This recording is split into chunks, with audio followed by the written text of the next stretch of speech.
Growing up, I always believed that family was the one thing you could count on. We were four siblings, and even though we had our differences, I thought nothing could ever break us apart. My brother Marcus had finally found love. He was about to marry Camila, and our whole family was excited. But I started noticing something strange. The way our oldest brother Derek looked at her during family gatherings made me uncomfortable. I never thought blood could betray blood until the night before my brother's wedding.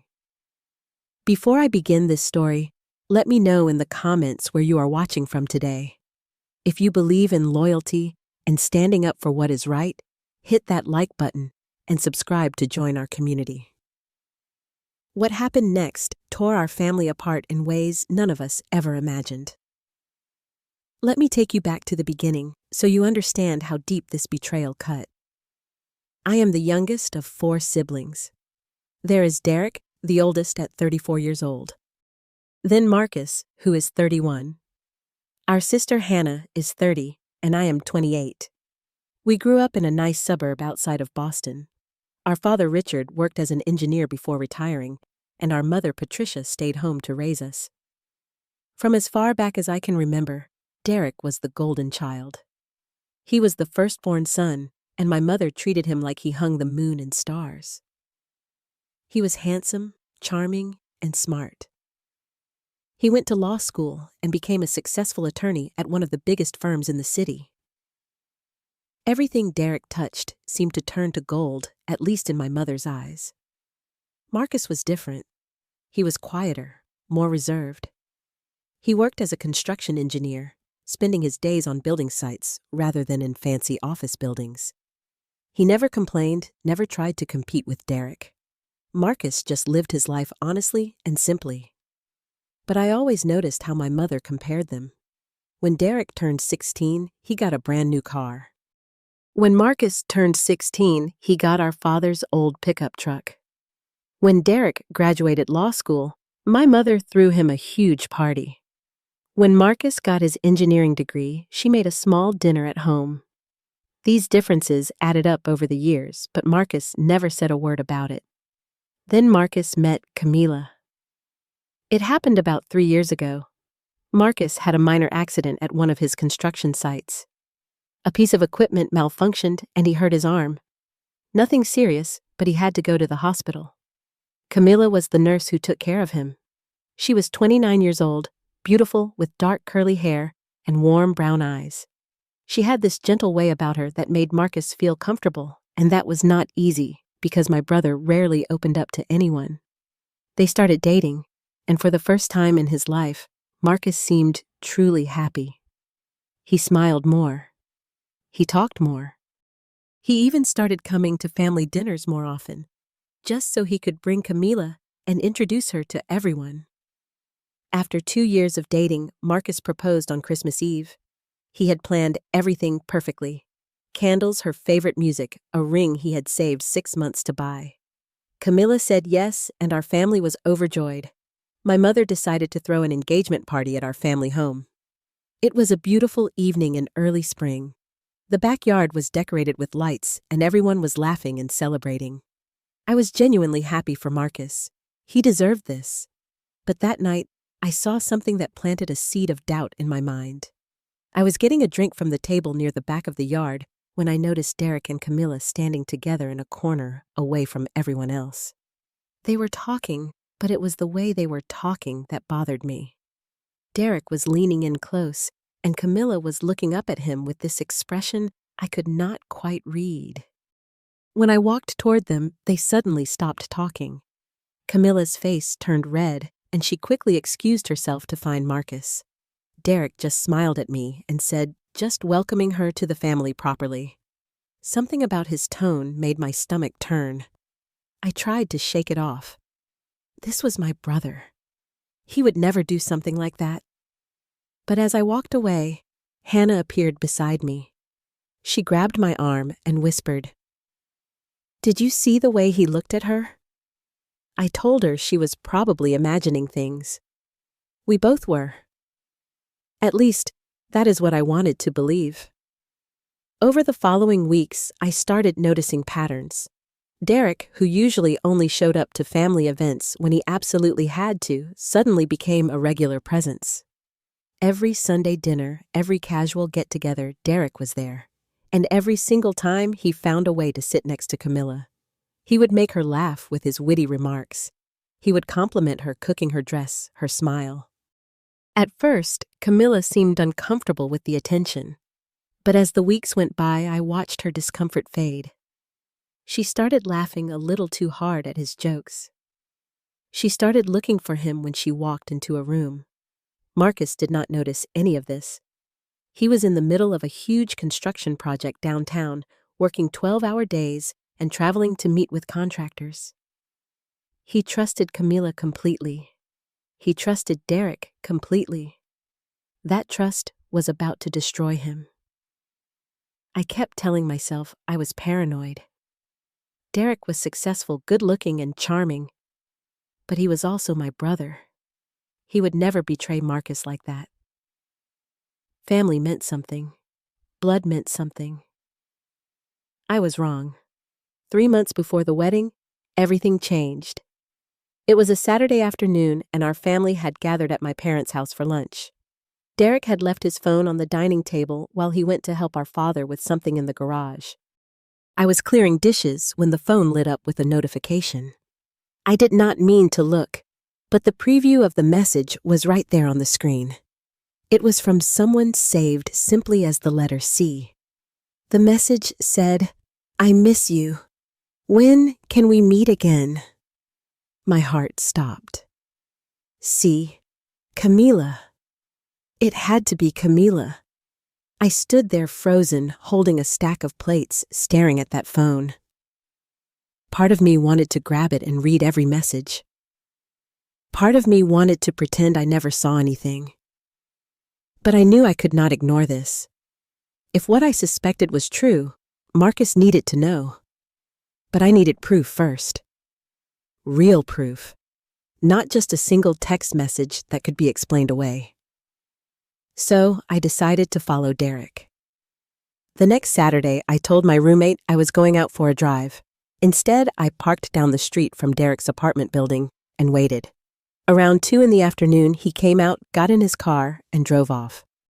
I followed at a safe distance, my hands gripping the steering wheel so hard, my knuckles turned white. He drove for about 30 minutes, heading away from the city into a quiet suburban area none of us ever visited. He pulled into the parking lot of a small coffee shop tucked away on a side street. I parked across the road and watched.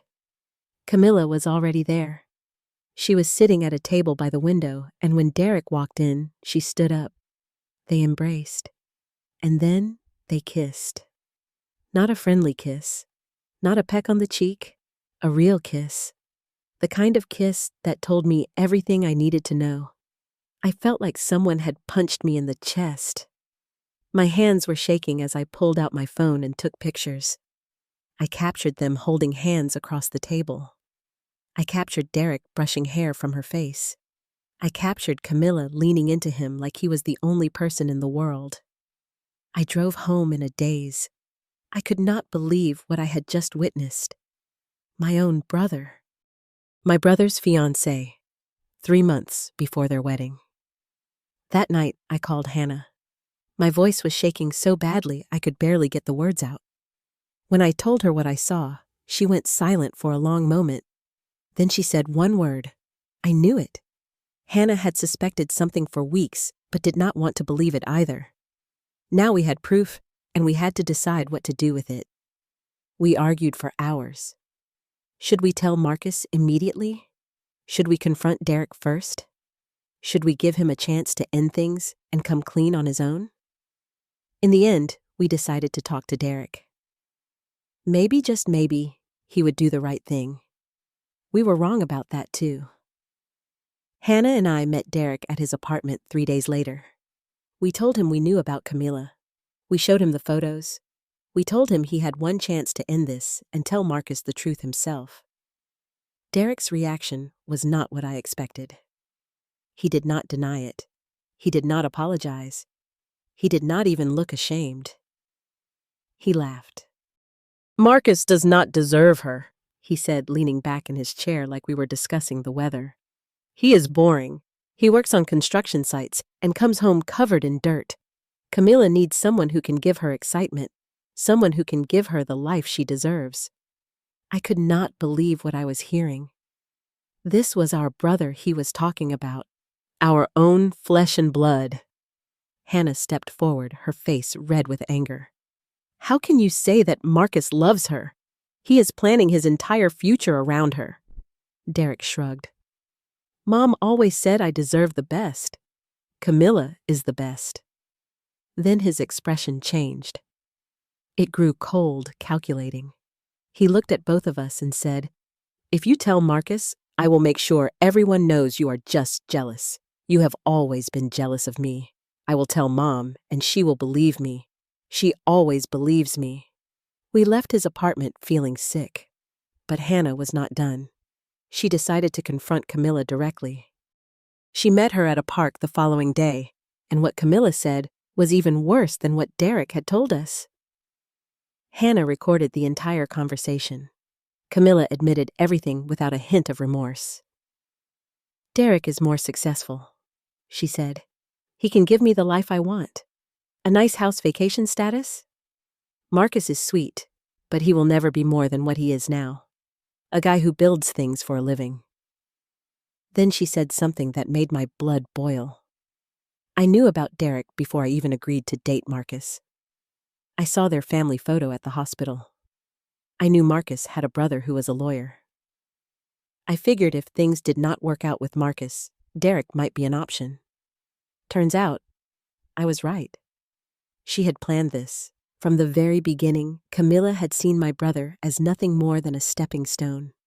She used his kindness, his trust, his love, all while keeping her eyes on a bigger prize.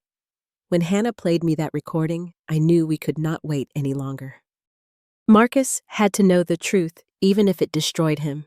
The night before the wedding, Hannah and I drove to Marcus's apartment. He was in his bedroom, carefully hanging his wedding suit on the closet door. When he saw us, he smiled. He looked happier than I had ever seen him. He started talking about the ceremony, about their honeymoon plans, about how excited he was to start a family with Camilla. Then he showed us the wedding rings. He had designed Camilla's ring himself. It had small diamonds arranged in a pattern that matched the necklace their grandmother used to wear. He had put so much thought into every detail. Watching him hold that ring, knowing what we were about to tell him, was one of the hardest moments of my life. I took a deep breath and asked Marcus to sit down. I told him there was something he needed to know, something that could not wait until after the wedding. The confusion on his face broke my heart. I told him everything. I showed him the pictures of Derek and Camilla at the coffee shop, and then Hannah played the recording. Marcus sat completely still as Camilla's voice filled the room. He heard her say that Derek could give her a better life. He heard her admit she had targeted him from the beginning. He heard her call him just a guy who builds things. When the recording ended, Marcus did not cry. He did not yell. He did not throw anything or punch a wall. He just sat there, staring at the floor, his face completely blank. After what felt like hours, he spoke. His voice was barely a whisper. I gave her everything I had. Those 6 words contained more pain than any scream ever could. Then Marcus did something I did not expect. He stood up, straightened his shoulders, and pulled out his phone. He called Camilla and told her to come to his apartment right now. Then he called Derek and said the same thing. Within an hour, they were both standing in his living room. Camilla looked nervous. Derek looked annoyed, like this was an inconvenience in his busy schedule. Marcus did not waste time. He placed his phone on the coffee table and pressed play. Camilla's recorded voice echoed through the room, confessing everything. I watched the color drain from Camilla's face. Derek's arrogant expression crumbled. They tried to speak, to explain, to make excuses. But Marcus held up his hand, and they fell silent. He walked over to Camilla, reached into his pocket, and pulled out the engagement ring she was wearing. Actually, He did not pull it. He simply held out his hand, palm up, and waited.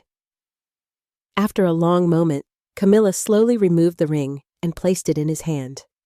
Marcus set the ring on the table next to his phone. Then he looked at both of them and said, "You two deserve each other." That was when our mother arrived. Someone had called her, probably Derek. She burst through the door, took one look at the scene, and immediately went to Derek's side. She started asking what happened, what was going on, why everyone looked so upset. When Marcus told her the truth, I expected her to be devastated for him. I expected her to turn on Derek to demand answers to comfort the son who had just lost everything. Instead, she defended Derek. "He is your brother," she said to Marcus. "Family forgives family. Maybe Derek just fell in love. We cannot control our hearts. These things happen." Then she said something that made me see red. "Maybe if you had paid more attention to Camilla, she would not have felt so alone. You were always working. You left her by herself." Can you really blame her? She was blaming Marcus for his own betrayal. Something inside me snapped. I stepped forward and faced my mother directly. For 28 years, I had stayed quiet. I had watched her favor Derek over everyone else. I had watched her make excuses for his behavior, praise his accomplishments, and ignore the rest of us. But not anymore. "You have always chosen Derek over all of us," I said. My voice was shaking, but I did not stop. "Every single time, no matter what he did, you defended him. And now today, he destroyed Marcus's life. He stole his fiancé. He broke his heart. And you stand here making excuses. What kind of mother does that? Hannah moved to stand beside me. She is right, Mom. We have watched this favoritism our entire lives. Derek can do no wrong in your eyes, but this time he did something unforgivable. And you need to see that." The room went silent. Then, for the first time in my memory, our father spoke up. He had been standing in the corner quiet, as always, but now he stepped forward and looked at our mother. "Patricia, they are right. We have failed Marcus. We have failed all of them, except Derek. And look what our favoritism created. A son who thinks he can take whatever he wants without consequences." Our mother's face went pale. She opened her mouth to respond, but no words came out. Marcus walked to the door and held it open. "I think you should all leave," he said calmly. "Not you two," he added, looking at me and Hannah. "But the rest of you." Derek and Camilla left without another word. Our mother followed, tears streaming down her face, still trying to protest. Our father was the last to go. He paused at the door and put a hand on Marcus's shoulder. "I am sorry, son," he said. Then he was gone. Marcus spent the rest of that night canceling the wedding. He called every single guest personally. He contacted the venue, the caterer, the florist. He did it all himself with a quiet dignity that made me proud to call him my brother. In the weeks that followed, the truth spread through our community. Derek's reputation took a serious hit. Several clients at his law firm quietly transferred their cases to other attorneys. Nobody wanted to work with a man who would steal his own brother's fiancé. Camilla faced consequences too. Her co-workers at the hospital heard what happened, and many of them stopped speaking to her. She eventually transferred to a different hospital in another city. As for Derek and Camilla's relationship, it did not last. Without the foundation of trust, without the thrill of secrecy, they had nothing. They broke up 4 months later. Derek tried to come back to family events after that, but none of us wanted him there. The months after the canceled wedding were hard for Marcus. He moved through life like a ghost, going to work, coming home, sleeping, and repeating. Hannah and I took turns checking on him, bringing him food, making sure he was okay. Then Marcus made a decision. He asked his company to transfer him to a project in Colorado. He said he needed space. New mountains, new air, new people. I did not want him to go, but I understood. The first few weeks I barely heard from him, but then the messages started coming. Photos of snow-capped peaks. Pictures of sunsets over construction sites. Selfies with his new coworkers at local restaurants. Slowly, my brother was coming back to life. Meanwhile, things at home were tense. Our mother refused to speak to me or Hannah for almost 3 months. She called us traitors, homewreckers, jealous children who could not stand to see Derek happy. But as time passed, and as she watched Derek spiral into loneliness while Marcus grew stronger, something shifted. One evening she called me. Her voice was small, hesitant. She said she had been doing a lot of thinking. She said she was starting to see things differently.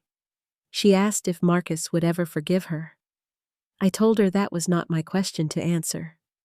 A few weeks later, she called Marcus directly.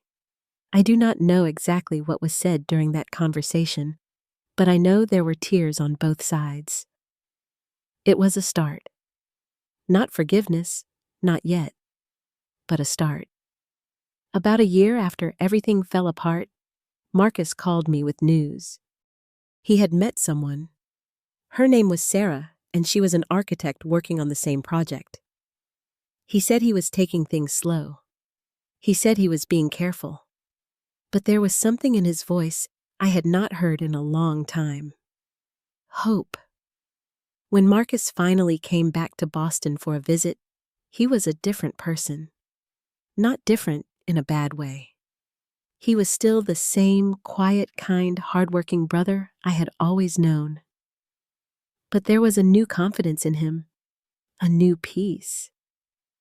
We sat on my back porch one evening watching the sun set, and he told me something I will never forget. He said I learned that the right person will not make you doubt yourself. They will not make you feel like you are not enough. Camilla made me feel like I had to earn her love every single day. Sarah just loves me. That is it. That is everything. As for Derek, he has tried to reconnect several times. He sends messages on birthdays and holidays. He has even shown up at family gatherings uninvited. But I have not forgiven him. Neither has Hannah. And not because we are holding on to anger. It is because forgiveness is not something you hand out to make other people comfortable. Forgiveness is earned through genuine change, through accountability, through actions that prove you understand what you did wrong. Derek has not done any of that. He still makes excuses. He still blames circumstances. He still acts like he was the victim of his own heart rather than a grown man who made a choice to betray his brother. Our mother has tried to push for reconciliation. She says families should stick together no matter what. But I have learned that family is not just about blood. Family is about who shows up for you when everything falls apart. Derek did not show up for Marcus.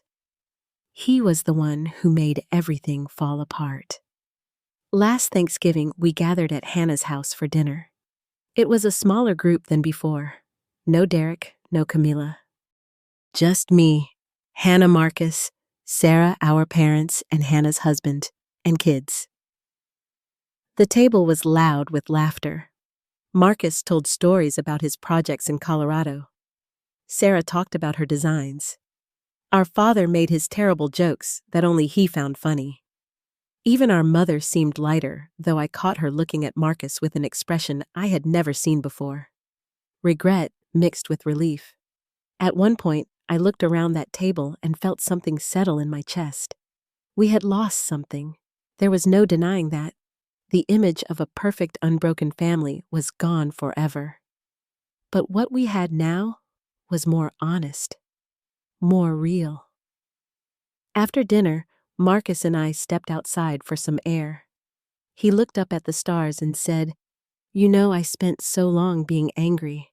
At Derek, at Camilla, at Mom, at myself. But holding on to that anger was like drinking poison and expecting them to get sick. I had to let it go. Not for them. For me. I asked him if he had forgiven Derek. He thought about it for a long moment. Then he said, "I have accepted what happened. I have moved on. But forgiveness, that is different. Maybe someday. Maybe never. I have learned that I get to decide the timeline. Nobody else." We stood there in the quiet for a while longer. Then he smiled at me. "Thank you," he said, "for telling me the truth. I know it was the hardest thing you have ever done. But you saved me from building a life on lies. I will never forget that." I did not know what to say, so I just hugged my brother and held on tight. Some wounds take years to heal. Some relationships can never be the same. But I have learned that the truth, no matter how painful, will always set you free. Protecting the people you love is more important than protecting appearances. And real family is not about sharing blood. It is about sharing loyalty, honesty, and the courage to stand up for what is right, even when it costs you everything. If you have ever had to make a choice between keeping the peace and telling the truth, I want to hear your story. Drop a comment below and let me know what you decided and what happened. Did you speak up, or did you stay silent? And do not forget to hit that like button if this story touched your heart. Subscribe to this channel so you never miss another video, and share this with someone who needs to hear that they are not alone in their struggles. Thank you for listening to my story. I hope it brought you some comfort, some courage, or at least the reminder that you deserve people in your life who will never betray your trust. Take care of yourselves and the ones who truly love you. Until next time.